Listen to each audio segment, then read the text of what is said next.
Hello, this is the WelcomeMAT News Show of Millburn, New Jersey, bringing you all the relevant news from your local area and beyond. I'll be your host, Matthew Taylor, and today we're investigating why Governor Christie killed the Hudson Tunnel project and what members of the Millburn Town Council have to say about it. Several months ago in October, Governor Christie pulled New Jersey out of the Access to the Region's Core, or ARC, tunnel project. The tunnel, a joint venture between the federal government and the port authorities of New York and New Jersey, was started in 2008, due for completion in 2018, and had projected cost then of $5 billion. It would have doubled rail capacity into New York City across the Hudson River and fostered increased economic growth in bankrupt New Jersey because of this increase. Let's see, okay, we would increase the number of trains going into Manhattan, actually double the number of trains that can go in, obviously allowing for more commuters to not be standing during the course of the travel into Manhattan.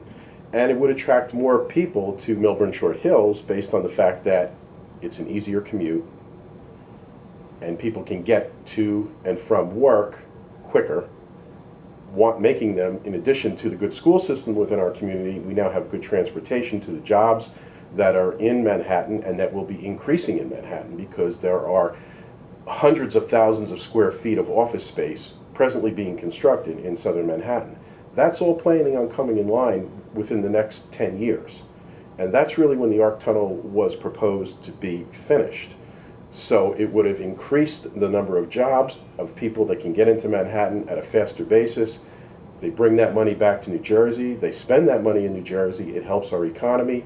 In addition, projections estimated that 6,000 construction jobs and 45,000 employment opportunities would have been created by the tunnel. It would have also saved almost 80,000 tons of carbon dioxide a year. Governor Christie pulled New Jersey out of the project in October because of cost overruns, multiplying the estimated cost of the project to at least $9 billion and at worst $14 billion. According to the original agreement, New Jersey was responsible for all costs over the $3 billion each pledged by the federal government and New York.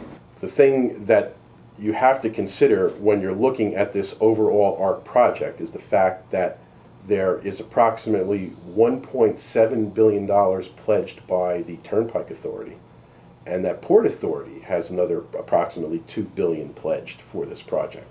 And those were all based upon rate increases that have already happened and are already put into place.